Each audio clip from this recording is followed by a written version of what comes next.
FurnitureMarket.com, they have thousands of board games at discounted prices like Dice Manor. Hello my friends, it's the Game Boy Geek here. Today we're going to be building a manor with all sorts of different rooms like bedrooms and dining rooms and kitchens and bathrooms. But we're also going to be advertising for those and we're going to be giving tours. Today we're taking a look at Dice Manor. This is from Arcane Wonders, the newest game upcoming from the Dice Tower Essentials line. So let me show you how it's played. I'll see you on the other side.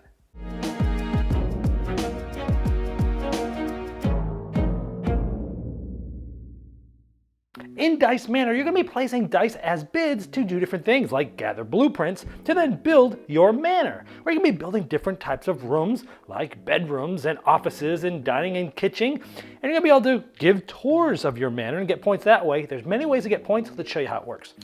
Each round goes through 4 phases. You're going to be rolling all your dice at the beginning, and then bidding by placing these dice, then possibly collecting different things, building your manor, and resetting. So at the beginning of the round, you're each going to roll all of your dice, and much like the classic game Las Vegas, you're going to decide when it's your turn to place dice. But when you place dice, you will pick a number, and then you will place all the dice of that number. So if I want to place a 3, this is the only dice I'm placing right now. If I want to place a 4, I'd place these 2.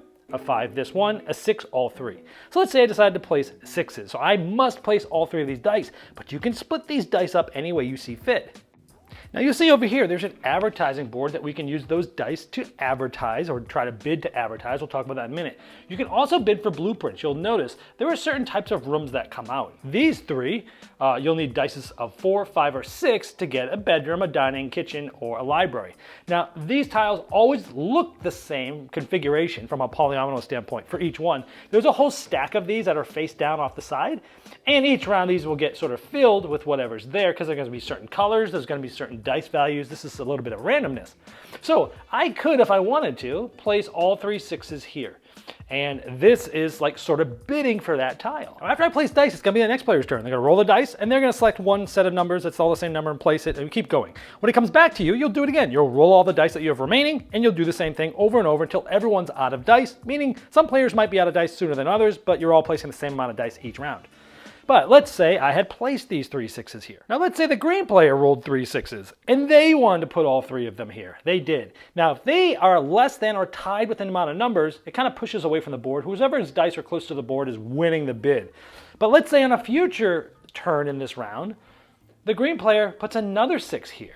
Well, now they have 4, so they're essentially in the lead. So you can keep sort of adding the bids and things like that. Now, if it ended right now, this player who's green is going to be able to get this blueprint, and they're going to be able to place it in. So once all the players have finished all their dice, we go through all the blueprints and see who has bid the most for each of them. The one who bid the most takes that room, places it in their manor, and anyone who has at least 1 die that did not win it gets an inspiration token. You actually start with 2 of these. These allow you to add or subtract 1 to a die. You know, this helps you placing things. This allows you to re-roll dice. So you can use this in either way. You can use multiples of these on the same die. You can wrap 1 to 6. They're very flexible. So you do get a consolation for future if you don't win the tile that you've bid on. However, placing for those blueprints aren't the only place you can place dice. You can place dice to try to win the advertising. And you could split them up. I could have placed 1 6 over at that library, and I could have placed 2 6s here. You can split up the dice anywhere, but remember, you're always placing the same number of dice, or the same numbered dice, all of them, each turn, but you can split them on the different areas. So right now, I am winning this. However, on a subsequent turn, let's say another player has 3s. Now, whatever die, you can put any dice number here in advertising for your first play there. So I placed 6, this player placed 3s, but since they put 3 of them, they're beating me because they have 3 dice and I only have 2. So now they're in first place here. This is sort of first place. I'm in second place. But later on, even if I put 1 6 here, again, we're still tied 3 to 3. I wouldn't overtake them, but if I placed 4 6s, then I'd go ahead of them because now I have 4 and they have 3. So in order for orange to pass me, they would have to not just tie me but beat me. So they'd have to place 2 more 3s, which would give them 5 dice, more than 4, then they would slide. So that's how this works. There's first, second, and third. There can be any amount of, there's only 1 player in each of these, but any amount of players can have dice here. Because at the end of the round, when this resolves, and this shows you the player who's in first place moves to their house, 2 markers, and they're going to get both of these points. So they're going to get 3, 6. And so you'll be tracking your prestige on this board here. This player is only going to go 1, so they're going to get 3 prestige. If there were players here, you will get an inspiration token.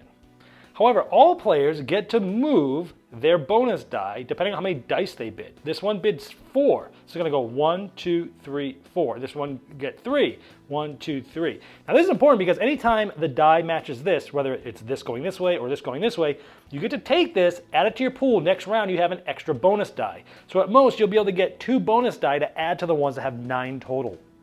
Now the last place you can place your dice, remember you're trying to win these tiles and blueprints or advertise to get prestige and possibly bonus dice. The last place you can place your dice are on your manor. Now you must start in your entry tile, everyone starts with one. This is where a few rounds in I've already built some. Usually you just start with this here, but I've built it up over some rounds and I'm going to place a die here. Question mark means I can do anything, right?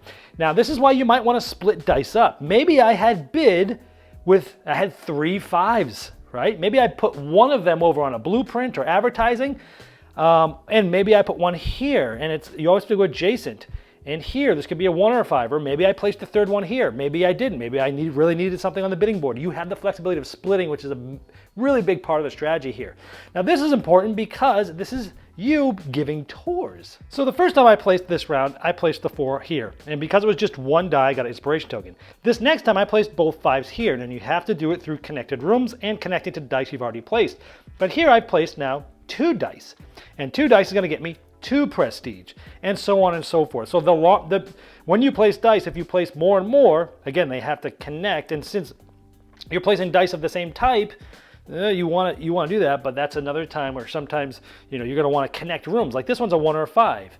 I might want to wait till I connect a bunch of 1 or 5s to here, and then also place those dice. And so you're sort of setting yourself for larger tours.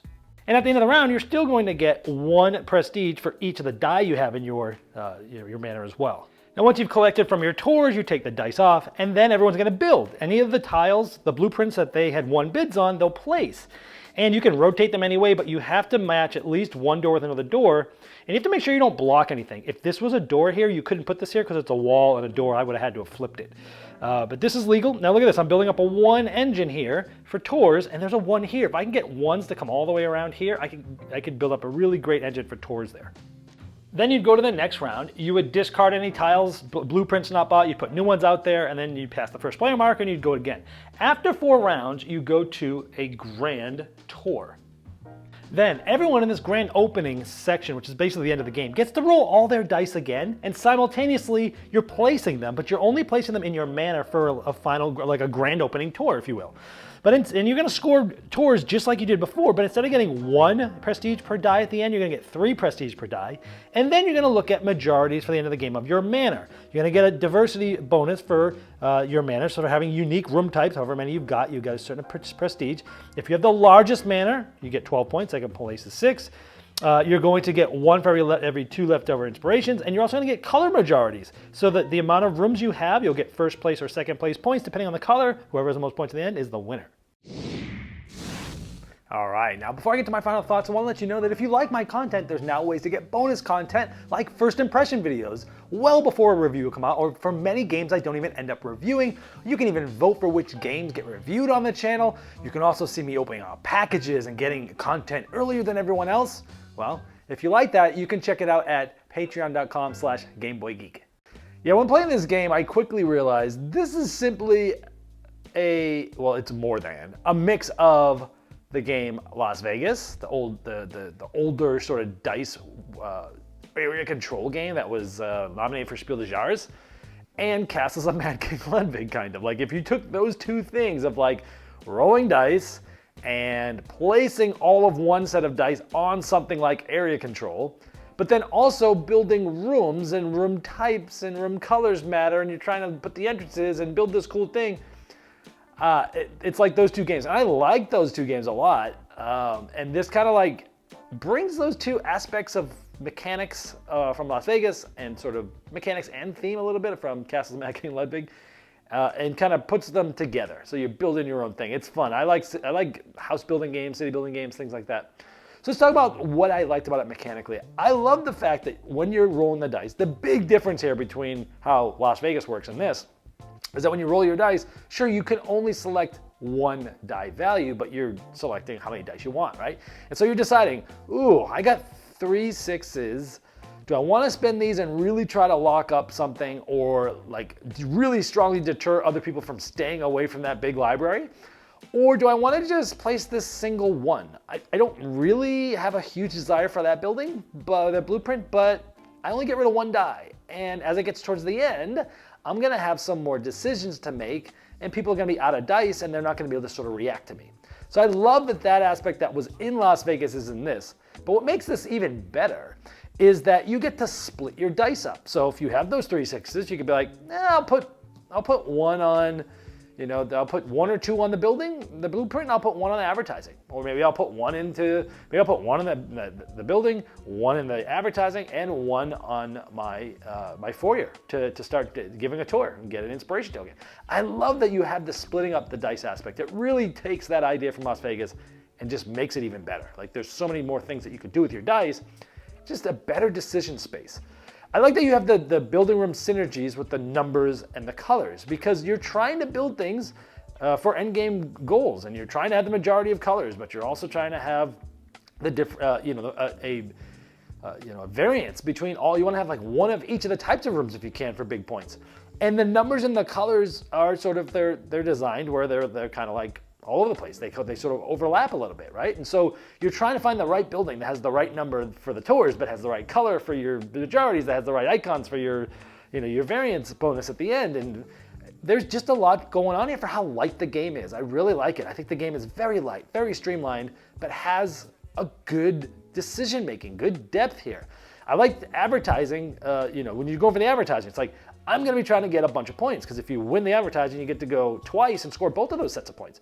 You're going to get as high as 11 points on one turn once you work your way down that track. And by that time, you may have both of your bonus dice. So you'll be having 9 dice to roll, right? And that's going to help you get everything else. So I like that. I like that aspect. It just works well. Giving the tours also works well because you're building up this manor.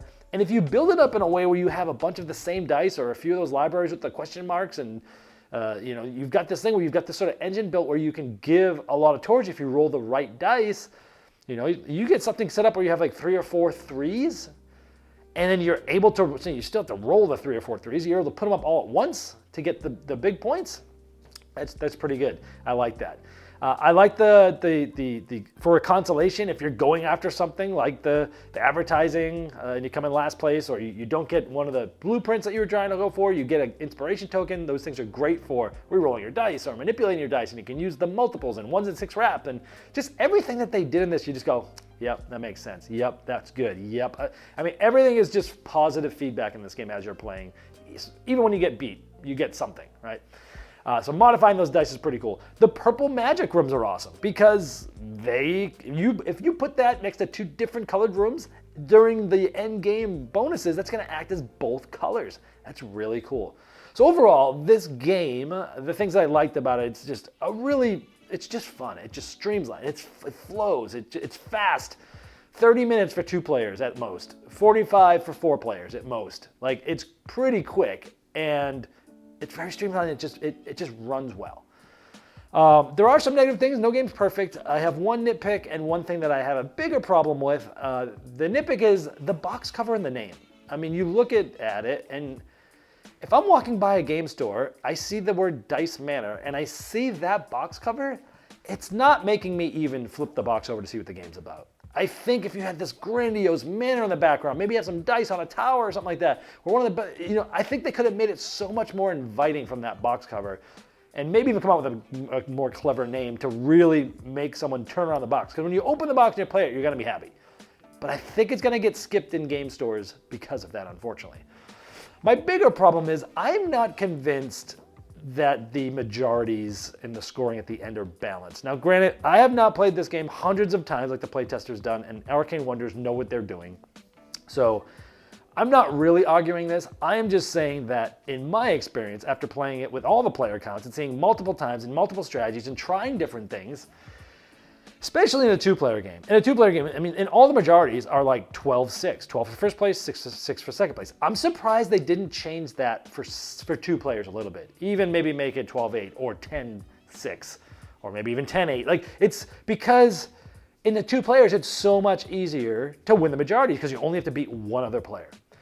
Now, even with playing with 3 or 4 players, I still think, so this game, if you go into this game and you're thinking this game's about building the buildings, it's about building the blueprints, it's about building your building, it's called Dice Manor. If you go after that being like, the main goal is to get rooms, that's where you're gonna get most of all your points. Sure, you can get some in advertising here and there when you need to and you're kind of stuck. Sure, you can maybe get a good tour, but you're gonna be spending a lot of dice to get it because you get a lot, you can get like a good 9 points if I think if you put, maybe it's 4 dice down. But you have to put them all at once, which means you have to have them all lined up right. And then you also have to roll the right dice or manipulate your dice in order to get that. And then you're still spending 4 of your dice, which is at least almost half of them if you have all your dice. And that's good, but those points don't really, those don't really give you a really good path of victory. Like, you have to win some of those majorities because of the way that they score. So, and those majorities, they overlap so much. If you have if you win largest manor, you're going to win this game almost every time. Because if you have the largest manor, you're going to have the most built and the most rooms. If you have the most rooms, you're likely going to score well on the variance bonus. You'll probably have 1 of each icon. You're going to max that out. It's like 15 points or something like that. Then, for each of the colors, you're likely going to be fighting for first for a lot of those if you have the most buildings. So even though there's a lot of great things and a lot of things to think about, I find myself saying, whoever gets the most, just get as many buildings as you can, even if they're not the right best numbers to put for lining up a great, tour. Even if you're kind of ignoring advertising a little bit, sure, you can pick up some points there. The buildings are it. And because they all overlap, if you're doing really good in one of them, like the largest manor, you're going to be doing good in all of them. And it's almost like it's a shoo-in. I would have liked to have seen the scoring, or maybe even just one of those bonuses, instead of being about the rooms, be a little bit more about the tours, where it's like, hey, if you're able to line up X amount of the same rooms next to each other, you get a bonus, right? You get similar to like the icon bonus for the rooms, that for how many you have next to each other of your biggest consecutive thing. Something to give that more weight. Now, I realize they have the grand opening at the end, and you get to do a whole nother tour, and now when you pull the dice off, you're getting 3 points per die instead of 1.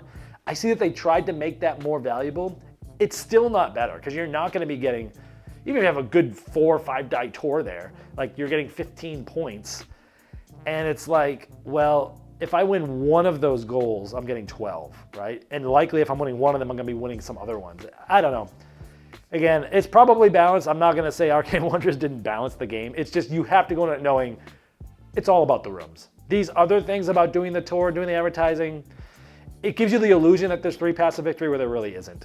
There's really 1, and the other 2 are kind of like supplemental. I think if everyone goes into the game thinking that and knowing that, you'll have a good time. But if you go in thinking, I'm going to try this strategy, I'm going to focus just on this, you're not going to win unless it's the rooms you're only focusing on. If you focus on the other 2 only, you're not going to win, period, the end.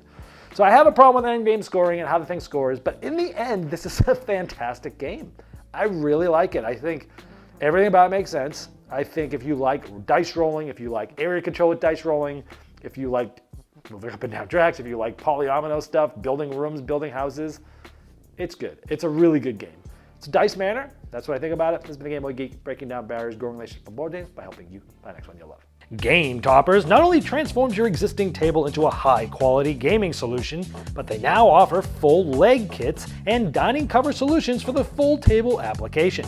Paired with over 20 styles of thematic game mats in 11 different sizes from notable board game artists like Vincent Dutray, collapsible cup holders, and real cool accessories, experience what thousands of other gamers enjoy by upgrading every game you play with a Game Topper system.